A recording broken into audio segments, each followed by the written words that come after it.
Kami lagi mengundi hadiah umroh dari Bapak Kapolda kami. Ya, alhamdulillah Bapak menerima paket tersebut hari ini. Bapak tinggal di mana? Nah, Bapak datang sekarang di posko kecil Muhammadiyah. Ya, Bapak sekarang ada tunggu dari Bapak Kapolres. Ya, semoga Bapak bahagia. Ya, selamat.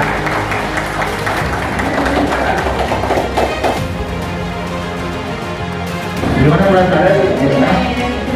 Waktu di telepon tadi ya, kira-kira rasanya apa?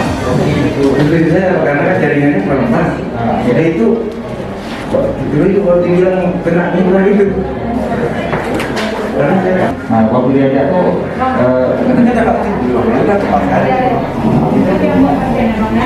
bukan karena terpaksa, tidak karena kemauan.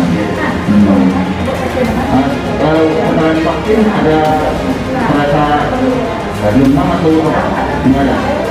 Aman aja ya? Nah, dia itu waktu Saya setuju dengan adanya gimana dengan simulasi ini dan saya sangat terharu dengan tempat